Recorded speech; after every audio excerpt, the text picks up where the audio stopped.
우리가 발람과 나귀의 이야기를 지난주에서 계속 하고 있는데요. 오늘 우리가 본문으로 삼은 이 세 군데의 본문의 말씀에 맥락이 하나로 흐르는 부분이 있습니다. 그게 뭐냐면 지금 민수기 22장에서는 발람이 모압으로 나가서 하나님이 진노하셨다 그랬습니다. 그게 지금 22절이에요. 민수기 22장 22절. 그가 감으로 말미암아 하나님께서 진노하셨다. 그런데 놀라운 일이 벌어지는 게 나귀가 말을 합니다.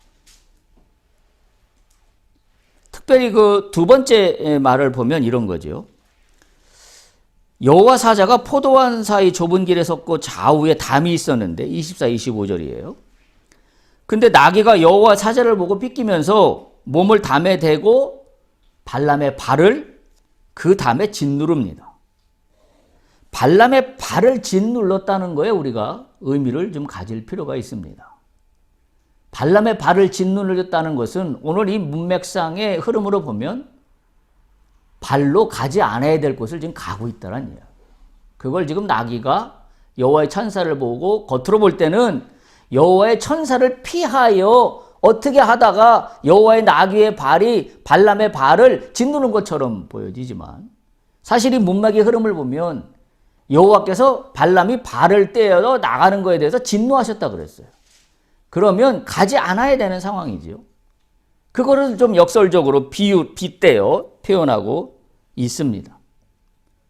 그러면서 이것도 말을 안 들으니 여호와께서 어떻게 했다고 그랬냐면 28절에 보면 나귀의 입을 여셨다라고 했어요. 하나님이 짐승의 입을 여셨습니다. 그리고 말을 이렇게 합니다. 내가 당신에게 무엇을 하였기에 나를 이같이 3번씩이나 때리냐. 참 놀라운 일이 아닐 수가 없습니다. 놀라운 일이 아닐 수가 없어요. 그러면서 30절에 보면 또 이렇게 얘기해요. 나귀가. 내가 언제 당신에게 이같이 하는 버릇이 있었더냐. 그러니까 전혀 지금 기이한 일이 벌어지고 있는데 그 기이한 일의 뜻은 하나님이 진노하셨기에 가지 않아야 된다는 의미를 강력하게 지금 담고 있어요. 그런데 발람은 어떻게 얘기해요? 그걸 알아채지 못해요. 알아채지 못해요. 그러면서 29절에 그렇게 얘기합니다. 발람이 나귀에게 말하되 네가 나를 거역하기 때문에 만약에 내 손에 칼이 있었으면 넌 금방 죽였을 거야. 우리가 영적으로 맹인이 되면, 우리가 영적으로 깜깜해지면 내가 무슨 짓을 하는지를 모릅니다. 이걸 보면 저는 그걸 느끼지 않을 수가 없어요. 발람은 그때 당시 그 상황으로 우리가 아마 발람이라고 나를 현재 그 현장으로 한번 나를 이미지를 한번 끌고 가보시죠. 자, 내가 평생 타고 다니던 나귀가 있습니다. 나귀가 지금 말을 듣지 않아요. 가는 길에서 자꾸 엉뚱한 데로 빠집니다. 그리고 그 발로 내 발을 짓눌러서 아프기까지 합니다. 나는 답답하게 그지없죠. 그래서 어떤 일을 벌려요? 나귀를 3번이나 때립니다. 다른 말로 표현하면 영적으로 깜깜하면 엉뚱한 나쁜 짓을 합니다. 근데 그것이 나쁜 짓인지를, 잘못된 짓인지를, 영적으로 하나님의 뜻이 아닌 것을 하는 줄을 몰라요. 왜? 그 상황으로 그 상황의 겉으로 드러난 현상만 보면 나귀가 지금 가는 길에 주춤거리니 나귀를 채찍질해서 갈 수밖에요. 그래서 발람 입장에서 보면 나는 어떻게 생각해요? 이게 당연한 일입니다. 나귀가 말을 안 듣고 지금 수렁에서 헤매고 기뚱기뚱하고 있으니 나귀를 때려서 이걸 다시 내가 원하는 길로 돌리려고 하는 거죠. 그 상황만 놓고 보면 말을 몰고 있는, 나귀를 몰고 있는 주인인 발람이나 내 입장에서는 당연히 할 수 있는 일이에요. 자, 근데 반대로 우리가 이걸 영적으로 해석하면 지금 이 일은 뭐예요? 하지 않아야 될 일입니다. 뭘 하지 않아야 돼요? 가지 않아야 되는 일입니다. 하나님이 모압으로 가는 거에 대해서 진노하셨다고 그랬어요. 근데 부득불 갑니다. 그래서 지금 이런 상황들이 이어지고 있는데 발람은 어떤 일들이 일어났나요? 첫 번째는 모압의 사신들이 와서 발람에게 모압으로 좀 가주세요. 우리 모압 왕 발락 왕이 당신을 초청합니다. 이유는 단 하나입니다. 이스라엘 백성을 좀 저주해 주세요. 그렇게 부탁하려고 왔어요. 근데 발람이 첫 번째는 거절했지요. 그런데 두 번째 일이 벌어졌습니다. 어떤 사람들이 왔어요? 모압의 더 고관 대작들이 왔습니다. 대단히 높은 사람들이 왔어요. 그리고 은과 금을 가득 싣고 왔습니다. 그리고 한 가지 더 백지수표를 들고 왔습니다. 우리 왕이 그러는데 당신이 원하는 건 뭐든지 다 해주시겠대요. 그러니 모압으로 갑시다. 이 상황은 우리가 읽었던 마태복음 여기와 연결이 됩니다. 마태복음 한번 다시 펴보세요. 마태복음 6장 24절입니다. 마태복음 6장 24절 이렇게 기록되어 있어요. 한 사람이 두 주인을 섬기지 못할 것이니 혹 이를 미워하고 저를 사랑하거나 혹 이를 중히 여기고 저를 경히 여김이라. 우리가 너무나 잘 아는 말씀이에요. 너희가 하나님과 재물을 겸하여 섬기지 못하느니라. 지금 발람의 문제는 뭐예요? 하나님과 자신의 상황을 겸하여 다 가지려고 하니 지금 이와 같은 어처구니 없는 일이 벌어지고 있는 겁니다. 벌어지고 있는 거예요. 갈라디아서 펴보세요. 우리가 읽었던 갈라디아서 5장 17절입니다. 갈라디아서 5장 17절. 뭐라고 되어 있냐면 이렇게 되어 있습니다. 육체의 소욕은 성령을 거스르고 성령은 육체를 거스르나니 이 둘이 서로 대적한다. 근데 이 둘이 서로 대적하는 것으로 끝나는 것이 아니라 그 뒤에 뭐라고 되어 있냐면 너희가 원하는 것을 하지 못하게 하려 함이라. 무슨 이야기예요? 우리는 세상 가운데 사는 육신의 몸을 이미고 사는 죄성 많은 인간이어서 우리는 육체의 소욕을 갖고 살 수밖에 없어요. 어떻게 우리가 육체의 소욕을 하나도 없이 예수님처럼 그렇게 아무런 욕심도 없이 살아갈 수 있겠습니까? 그런데 우리에게는 한 가지 칼이 더 있어요. 그게 뭐냐면 성령의 칼이에요. 그 성령의 칼과 나의 육체의 소욕이 늘 대적합니다. 우리가 믿는 자가 아니라 그러면 성령의 칼이 없어요. 그럼 어떻게 살면 돼요? 나의 육체적인 소욕만 따라서 살면 됩니다. 그래서 내가 하는 게 곧 법이에요. 내 생각이 곧 결정입니다. 아무렇게 나에게 감히 반대할 그 아무런 뭣도 없습니다. 그렇게 여기고 살아갑니다. 그런데 어떻게 되든가요? 인생의 균형추가 맞지 않아요. 그렇게 사는 사람들은. 육체의 소욕을 따라 사는 사람들은 인생의 균형추가 맞지 않습니다. 육체의 소욕을 따라 살 때는 당장 내가 원하는 것을 얻을 수 있는 어떤 상황이 조성되기 때문에 육체의 소욕을 따라 사는 사람들은 당장 내가 성공한 것처럼 여겨집니다. 그러나 그들이 인생의 막바지에 이르러 그들의 인생을 회고할 때에 그들은 나에게 남은 것이 아무것도 없다는 사실을 고백할 수밖에 없는 것을 우리는 주변을 통하여 너무나 잘 바라보고 있습니다. 여러분 기억하셔야 돼요. 우리는 성령의 칼을 하나 더 쥐고 있는 사람들이에요. 그래서 우리 가운데 감사한 게 뭐냐면 육체의 소욕과 성령의 칼이 육체의 소욕을 통제할 수 있도록 늘 싸움이 일어납니다. 그럼 우리는 어떻게 하면 돼요? 하나님이 주신 성령의 칼이 나의 육체의 소욕을 커트해버리도록 잘라버리도록 내가 이걸 붙잡아야 돼요. 우리는 이 무기를 갖고 있는데도 불구하고 이 칼을 사용하지 못한다 그러면 나는 믿지 않는 사람하고 똑같습니다. 왜? 나는 육체의 소욕만 가지고 살아가는 결정을 하는 거니까요. 내가 믿는 사람이라면 우리가 감사해야 될 일은 나에게 성령의 칼을 쥐어주심을 감사합니다. 이 칼로 말미암아 내가 날마다 불뚝불뚝 내 심령 속에서 솟아올라오는 육체의 소욕을 베어버리게 하시옵소서. 근데 이 갈등 속에서 헤어나오지 못하면 아무것도 이루어지지 않습니다. 결국은 칼을 뽑아서 나의 육체의 소욕을 베버려야 돼요. 잘라내야 합니다. 이 얘기가 그 얘기입니다. 그래서 25절 보세요. 갈라디아서 5장 25절 보면 이렇게 기록합니다. 만일 우리가 성령으로 살면 또한 뭐로 행하라고요? 성령으로 행할지니.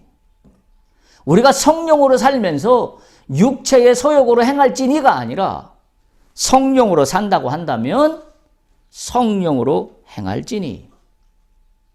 발람은 뭐예요? 하나님의 예언을 자처하는 사람이지만 성령을 따라 행하지 아니하고 육체의 소욕을 따라 행하기 때문에 지금 어떻게 간 거예요? 나귀가 입을 여는 기상천외한 초해한 일이 벌어지는 일들이 지금 발생하고 있는 겁니다. 그러면서 갈라디아서 5장 26절에 보면 헛된 영광을 구하여 서로 노엽게 하거나 서로 투기하지 말라라고 끝납니다. 발람은 지금 뭘 하고 있는 거예요?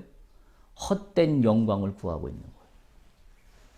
그걸 깨달으라고 지금 나귀가 입을 열어서 말하는데도 발람은 못 알아먹고 있습니다. 그게 누구 문제일까요? 오늘 나의 문제입니다. 나의 문제예요. 우리는 결코 내가 갖고 있는 육체의 소욕을 꺾을 의지가 없습니다. 저를 포함해서.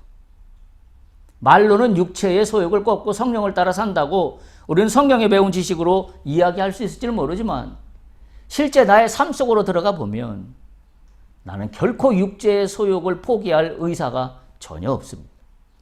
그리고 뭐만 그 후에 쌓고 싶어요? 성령이라는 이름만 그 후에 쌓고 싶어요. 왜? 우리가 성령의 능력을 알기 때문에. 내 육체의 소욕은 하나도 꺾을 의지가 없으면서 그 위에 성령으로 포장지를 쌉니다. 이 성령의 포장지에 불과한 이 성령이 그 안에 있는 나의 육체의 소욕을 칼로 벨 수 있을까요? 못 뺍니다. 그러니까 그리스도인들이 뭐만 커지냐면 머리만 커집니다. 머리만 커져요. 오늘날 현대교회의 그리스도인들의 모습이 그렇습니다. 성경의 지식으로 머리만 커져 있습니다. 별의별 지식을 다 갖고 있어요. 그런데 실질적으로 그의 삶 속에 들어가면 성령을 따라 살지 못합니다. 육체의 소욕을 철저히 따라 삽니다. 그러면서 성령 이야기만 교회에 와서 늘어 놓습니다. 미안한 이야기지만. 목사를 포함하여 모든 그리스도인들이라고 하는 사람은 내가 볼 땐 거의 예외가 없습니다. 발람은 이 나귀의 사건을 통해서 오늘 우리에게 이 엄연한 사실을 우리에게 증거해 주고 있습니다. 저는 이걸 뭐라고 표현했냐면 오늘 우리가 말씀의 제목으로 삼은 것처럼 신앙의 어이없음입니다. 육체의 소욕을 철저히 따라 살면서 성령을 따라 산다라고 말로만 하는 게 이게 어이없는 거 아닙니까? 그게 우리의 현 주소예요. 신앙의 현 주소. 철저히 우리는 육체적인 소욕을 나의 가장 프라이어리티, 나의 우선순위에 두면서도 불구하고 나는 하나님의 뜻을 따라 산다라고 이야기합니다. 어이없는 일 아닙니까? 앞뒤가 하나도 맞지 않습니다. 이걸 저는 다르게 어떻게 표현하고 있냐면 이 상황을 육체의 소욕을 철저히 신봉하며 성령을 따라가지 않는 이 상황을 저는 뭐라고 표현했냐면 내가 넓힌 허용 구간입니다. 나는 육체의 소욕을 따라 내가 할 수 있는 허용치를 한없이 넓게 설정합니다. 여러분 우리가 그 각도기 있잖아요. 각도기가 똑같은 30도지만 각도기의 그 중심의 30도의 이쪽 변과 이쪽 변의 요 사이는 길이가 그렇게 멀지 않아요. 그런데 어떻게 되는 거예요? 지금 허용 구간을 넓힌 건다는 것은 각도기의 끝으로 가는 겁니다. 둘레로 가는 거예요. 둘레로 가면 이쪽 변과 이쪽 변의 이 길이가 처음보다 훨씬 늘어나 있습니다. 내가 볼 때는 신앙의 각도기가 그렇게 내가 죄 짓는 나쁜 짓을 안 하기 때문에 나는 별로 잘못한 것이 영적으로 없다고 생각해서 계속 그게 유지되잖아요. 그럼 어떻게 돼요? 허용 구간이 넓어지는 거예요. 점점 넓어지는 겁니다. 각도는 변함이 없어요. 30도예요. 근데 허용 구간은 점점 길이가 길어집니다. 소위 말하는 이쪽이 하나님 뜻의 변이라고 하고 이쪽이 나의 뜻의 변이라고 한다면 이 사이의 길이가 요만큼밖에 안 됐던 것이 점점 길어집니다. 신앙의 어이없음에 우리가 깨달아야 되는 것은 내가 넓힌 삶에서의 허용 구간입니다. 나는 이거에 대해서는 나는 굉장히 관대합니다. 그리고 굉장히 넓게 정하기를 원해요. 사실 이것은 오늘 발람의 문제인데 발람의 문제 이전에 우리의 문제이기도 합니다. 여러분 생각해 보세요. 최근 몇 년 동안 우리 사회에 갈등을 겪었던 아주 핫 이슈가 있죠. 제가 굳이 그분의 이름을 떠올리기는 구차합니다. 네. 자기 자녀의 입시 문제에 대해서 어떻게 한 결과예요? 자기 자신에 대해서는 한없이 허용 구간을 넓힌 결과예요. 여러분 잘 기억해야 됩니다. 그때 당시엔 내가 나에게 한없이 관대하여 내가 넓힌 허용치를 남들보다 훨씬 여러분 사회적으로는 어땠나요? 해서는 안 되는 일입니다. 자기 스스로도 정의를 이야기하고 공정을 이야기한다면 해서는 안 되는 일입니다. 근데 본인은 합니다. 왜 하나요? 나에 대해서는 허용 구간을 넓게 잡기 때문이에요. 그러니까 나는 해도 돼. 근데 너는 안 돼. 네가 하면 불공정이고 내가 하면 불공정까지는 아닐지 몰라도 그렇다고 공정하지 않은 건 아니야 라고 스스로 뭉개는 거죠. 그러니까 그 짓을 하지요. 결과가 어떻게 됐습니까? 결과. 오늘 이 말씀 아니에요? 오늘 이 말씀 아닙니까? 갈라디아서 5장 17절 말씀 아니에요? 육체의 소욕은 성령을 거스르고 성령은 육체를 거스르나니 이 둘이 서로 대적함으로 어떻다고요? 너희가 원하는 것을 하지 못하게 하려 함이니라. 하나도 못 얻어요. 오히려 못 얻는 걸 떠나서 어떻게 가요? 감옥에 갑니다. 우리가 신앙생활하면서 관심을 가져야 되는 거. 나의 허용 구간을 넓히는 것에 대해서 내가 깨어 있어야 됩니다. 내가 깨어 있어야 해요. 발람도 스스로 정한 허용 구간이 넓었어요. 발람의 그 상황으로 보면 발람은 큰 문제가 없다라고 판단했을 겁니다. 근데 하나님이 보시기에 어때요? 하나님이 보시기에. 하나님 진노하셨잖아요. 하나님 보시기에 뭐라고 말씀하는 것이에요? 너 허용 구간이 너무 넓어졌어. 너 그거 아니야. 라고 말씀하고 있는 겁니다. 내가 볼 때는 허용 구간이 적정 수준에 있는 것 같지만 하나님 보실 때는 네 허용 구간이 내 뜻하고 너무 거리가 멀어. 너무 넓어져 있어. 하나님이 정하신 구간보다 내가 스스로 정하는 허용 구간은 항상 훨씬 넓습니다. 그게 문제인 거죠. 그게 문제가 됩니다. 그러다 보니 뭐예요? 허용하지 않아야 되는 것도 허용하니까 공문서 위조를 하는 겁니다. 그래서 공문서 위조를 하는 거예요. 나에게 한없이 허용 구간을 넓혀놨기 때문에. 그리고 뭐라고 이야기하나요? 사회적인 문화가 그렇다고요. 사회적인 정사가 그렇다고요. 여러분 우리 모습 아닌가요? 내가 영적으로 신앙적으로 무엇을 하지 않아야 되는 일을 했어요. 그럼 뭐라고 얘기하나요? 하나님 나만 그랬나요? 김 집사도 그랬고요. 박 집사도 그랬고요. 최 집사도 그랬고요. 뭔 권사님도 그랬고요. 다 그러는데 왜 나한테만 뭐라고 그러세요? 우리 그렇게 하지 않나요? 이제 이때부터 이제 내 영안은 완전히 어떻게 돼요? 까막눈이 돼버리는 상황으로 닫혀버립니다. 그래서 성경 말씀을 읽어도 어떤 상황이 와요? 말씀이 말씀으로 다가오지 않아요. 나의 허용 구간에 허락되는 말씀만 내가 보고 싶어 합니다. 성경 말씀 속에 수없이 있는 경고의 말씀과 심판의 말씀은 눈에 들어오지 않습니다. 뭐만 들어오나요? 복주고 복주리라는 이야기만 내 눈에 들어옵니다. 그리고 그걸 써가지고 가슴에 품고 다닙니다. 부적 품고 다니듯이. 참 부끄러운 이야기지만 우리 모두의 그리스도인들의 솔직한 오늘날의 모습입니다. 이 문제를 어떻게 해결할까요? 라는 거죠. 하나님의 말씀에 따라 넓어지는 영역이 아니라 내 욕심을 따라 내가 허용하지 않아도 되는 것을 허용하며 종국에 뭐만 하나요? 이유와 변명만 내놓을 게 아무것도 없습니다. 내 스스로에게도 내 믿음과 내 신앙에 대해서 이유와 변명밖에 내놓을 수 없다면 슬픈 일입니다. 다른 사람에게 얘기하는 건 두 번째고요. 내가 나 자신에게 나에게 솔직하게 고백할 때 내가 이유와 변명밖에 할 이야기가 없다고 한다면 첫 번째는 나에게 부끄러운 일입니다. 그게 자기 성찰이에요. 두 번째는 하나님 앞에는 더더욱 부끄럽습니다. 하나님 앞에 이유와 변명밖에 없다면 우리가 지금 사순절을 지내고 있습니다. 우리가 사순절을 지내면서 우리가 마음속에 하나 품어야 되는 게 있다면 이유와 변명을 제어하는 겁니다. 그래서 뭘 하는 거예요? 주님 잘못했습니다. 주님 다 제 잘못입니다. 나의 죄가 내가 생각한 것보다 너무 크네요. 내가 그걸 깨닫지 못하고 살아갑니다. 주님, 그래서 제가 너무 안타깝고 불쌍합니다. 나를 좀 불쌍히 여겨주시옵소서 주여.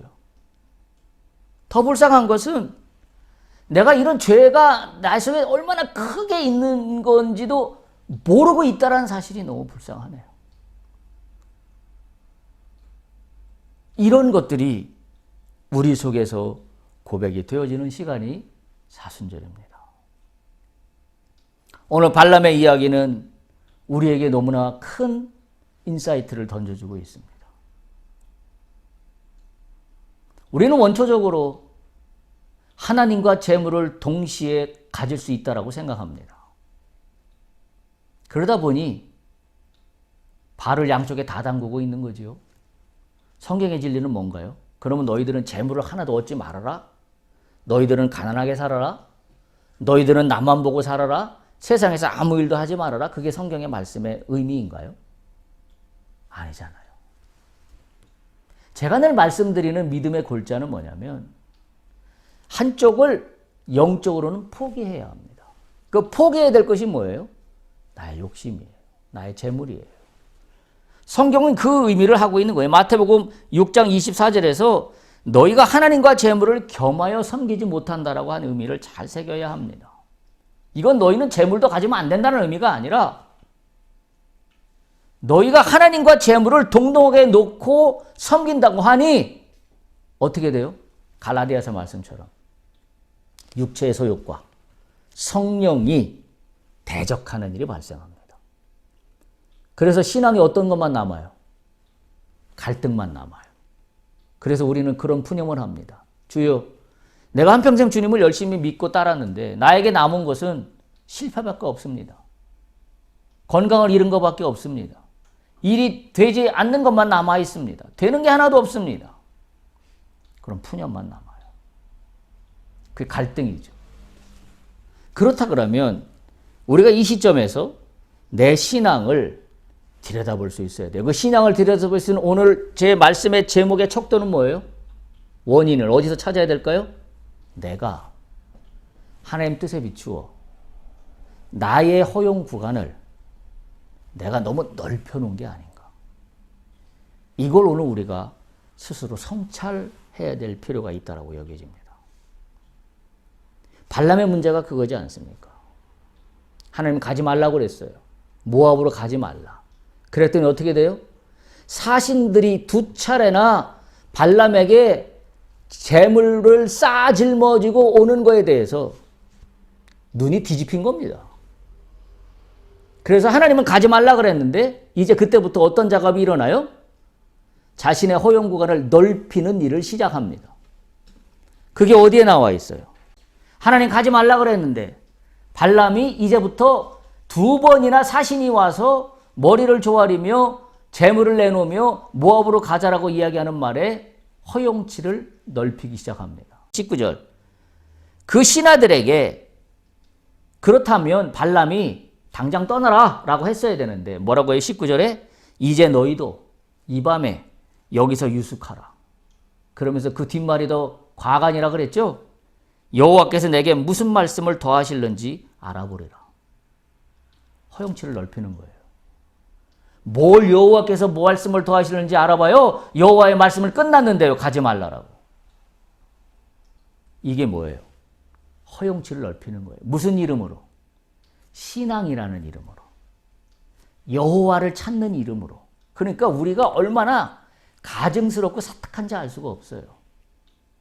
하지 않아야 되는 거는 하지 않으면 돼요. 내가 거기서 스톱하면 됩니다. 근데 오늘 발람처럼 우리는 늘 합니다. 사신들, 재물 싸질러 들고 오는 사신들 보내기가 안타까운 거죠. 이거 내가 지금 손해보는 것 같으니까. 그래서 우리 집에서 하룻밤 자고 가래요. 일단 한 발 담궈놓은 겁니다. 마태복음 얘기로 다시 가면 너희가 하나님과 재물을 겸하여 섬기지 못할지니라를 범하고 있는 겁니다. 발 한 번 하나 담궈놓고 자 그리고 한 발은 하나님께 담그고 뭐라고 해요? 이 밤에 여호와께서 내게 무슨 말씀을 하시는지 내가 알아보리라. 우리의 모습 같아서 참 부끄럽습니다. 더군다나 믿는 사람들이 이 사특한 것은 이걸 믿음의 이름으로 해요. 지금 발람처럼. 그냥 세상 사람들은 하나님을 모르니까 내가 그냥 욕심이 나서 나 이 욕심대로 먹어야지 라고 하면 차라리 그냥 그거로 끝나. 그리고 그게 뭐 죽든지 살든지 그건 그 다음 일이야. 근데 믿는 사람들은 어떻게 요렇게 해. 요렇게. 재물에 대한 발은 굳건히 한 발짝 붙여놓고 나서 뭐라고 얘기해요? 하나님 찾아요. 사특하지 않습니까? 우리가 믿음의 사람이라는 이 믿음이라는 것을 우리가 얼마나 나의 탐욕과 욕심을 내가 악용하고 있는가라는 것을 오늘 이 발람의 기사를 통하여 우리에게 여실히 보여주고 있어서 근데 그것이 발람의 이야기가 아니라 오늘 우리의 이야기인 것 같아서 너무나 뒷맛이 씁쓸합니다. 씁쓸합니다. 내가 넓히는 허용 구간. 이게 말하자면 뭐예요? 신앙의 어이없음이에요. 한쪽은 세상의 소욕에, 육체의 소욕에 발을 굳건히 내려서 한 발짝도 거기서 뺄 용의가 없고 한 발은 입으로 하나님 찾고 있습니다. 그러니까 아무것도 얻지 못해요. 아무것도 얻지 못합니다. 이때 어떻게 해야 돼요, 우리는? 하나님과 재물을 동시에 섬길 수 없다 했으니 누구만 섬겨요? 하나님만 섬겨요. 그럼 어떻게 돼요? 하나님만 섬기면 재물이 없어지나요? 하나님만 섬기면 이 재물은 하나님이 알아서 채우십니다. 마태복음 보세요. 마태복음 6장 25절. 그러므로 내가 너희에게 이르노니 목숨을 위하여 무엇을 몸을 위하여 무엇을 입을까 염려하지 말라. 목숨이 음식보다 중하지 아니하며 몸이 의복보다 중하지 아니하냐. 하나님이 외면하시나요? 외면하지 않아요. 하나님 절대 외면하지 않습니다. 그런데 우리는 이걸 벗어나지 못해요. 왜 그래요? 염려 때문이에요. 내가 손에 쥔 것을 잃어버릴까 봐 그 염려 때문에 이 손에 쥔 것을 놓지 못해요. 그러니까 재물도 하나님도 둘 다 붙잡고 부여잡고 대적하고 있는 거예요. 그런데 문제는 뭐예요? 하나도 얻지 못해요. 아무것도 얻지 못해요. 마태복음 6장 26절 보세요. 기가 막히지 않습니까? 공중의 새를 보라. 심지도 않고 거두지도 않고 창고에 모아들이지도 아니하는데 너희 하늘 아버지께서 기르신다. 믿습니까? 하나님 아버지께서 기르십니다. 그리고 너희는 이것들보다 귀하다. 우리가 이걸 믿어야 돼요. 하나님과 재물 두 개를 다 부여잡고 주여 어찌하오리까? 라고 할 것이 아니라 과감히 이걸 내 손에서 놔버리면 하나님이 어떻게 한다고요? 기르십니다. 하나님 책임지신다는 이야기예요. 우리가 근데 이걸 못해요. 이걸 못해요. 왜 못해요? 나의 신앙의 어이없음 때문입니다. 뭐 때문에 내 손 왼쪽에 부여잡은 이 재물의 욕심을 놓지 못하나요? 내가 허용 구간을 한없이 넓혀놨기 때문이에요. 그래서 이걸 못 놔요.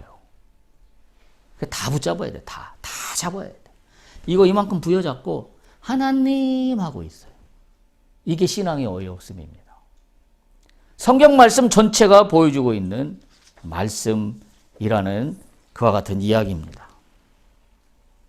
하나님 뜻과 자신 뜻 사이에 간격이 존재해요. 그러니까 뭐만 심각해져요? 말씀드린 대로 신앙생활 하면서 갈등만 커집니다. 뭐 예수 믿는데 뭐 이래 되는 것도 아무것도 없고. 네. 여기서 우리는 터닝 포인트를 해야 돼요. 예수 믿는 게 뭐 이래 되는 것도 아무것도 없네 라고 할 때 이 말씀을 떠올리기 바랍니다. 너희는 하나님과 재물을 동시에 섬길 수 없느니라. 그 두가 대적함으로 아무것도 이루지 못한다. 오늘 마태복음에 있는 말씀과 갈라디아서에 있는 말씀을 기억해야 돼요. 그러면 이때 나 예수 믿는데 아무것도 되는 게 없네 라고 할 때 뭐 해야 돼요? 욕심을 놔버리면 돼요. 내가 한없이 넓힌 나의 허용 구간을 포기하면 됩니다. 더 넓어지면 안 되지. 말씀에 따라 내가 한없이 넓혀놓은 허용 기간을 말씀 기준에 맞춰야지 라고 해야 합니다. 그러면 그 다음부터 어떻게 한다고요? 하늘에 계신 하나님께서 기르십니다. 할렐루야. 하나님께서 책임지십니다. 근데 우리는 그걸 못해요. 왜 못해요? 염려 때문에. 내가 다 놓칠까 봐. 내 손에 아무것도 못 잡을까 봐. 그걸 못합니다. 오늘 우리가 다시 한번 정리하는 것은 내가 한없이 넓혀놓은 나의 삶에서의 허용 구간, 신앙에서의 허용 구간, 이걸 다시 한번 조정합시다. 맞춥시다. 어디로 맞춰요? 하나님의 말씀의 기준에 한번 맞춰봅시다. 그래서 우리가 사순절 기간 동안 하나님의 말씀의 기준이 다 있어요. 근데 내가 내 마음대로 넓혀놓은 발람처럼 넓혀놓은 허용 구간이 얼마나 넓은지 스스로 깨닫는 시간이 되기를 축복합니다. 이걸 내가 깨달으면 그 다음은 어떻게 해야 돼요? 말씀의 기준에 넓어진 나의 허용 구간들을 좁히면 돼요. 이 좁힌다는 게 내가 손해보는 게 아니에요. 허용 구간을 내가 좁히는 게 손해보는 게 아니라 허용 구간을 내가 내 욕심의 허용 구간을 떨어내어 좁혀서 하나님의 말씀에 이 기준을 맞추면 그때부터 뭐가 일어나요? 하나님이 기르시는 놀라운 역사가 일어납니다. 하나님 뜻대로 하나님 뜻이 내 삶 가운데서 이루어지는 놀라운 일들이 일어납니다. 우리 한번 이 고지까지 한번 가보자고요. 이 고지까지 가야 우리가 믿음에 대해서 하나님 앞에 가서 할 얘기가 있어요.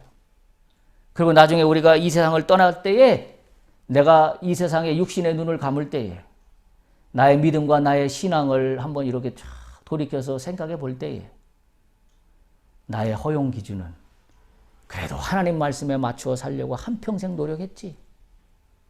내 멋대로 벌어지는 허용 구간을 내가 허락하지 않으려고 내가 부단 애를 쓰면서 하나님 말씀을 붙잡고 살았지. 라는 고백이 우리가 이 땅을 하직하는 날 우리가 할 수 있다면 그보다 더 큰 행복이 있을까요? 그러면 나의 영혼을 하나님께서 기뻐 받으셔서 당신이 원하시는 그 천국에 주님의 보좌 앞에 옆에 나를 앉혀놓으실 거로 믿습니다. 우리가 한번 이 땅에 사는 동안에 한번 멋있게 살아보시기를 축복합니다. 어떤 게 멋있게 사는 거예요? 넓어지는 나의 허용 구간을 말씀의 기준에 맞추려고 애를 쓰는 겁니다. 이게 쉽지 않아요. 근데 애를 쓰는 겁니다. 그럼 하나님 하실 겁니다. 할렐루야. 이와 같은 은혜가 우리 가운데 있기를 간절히 소망합니다.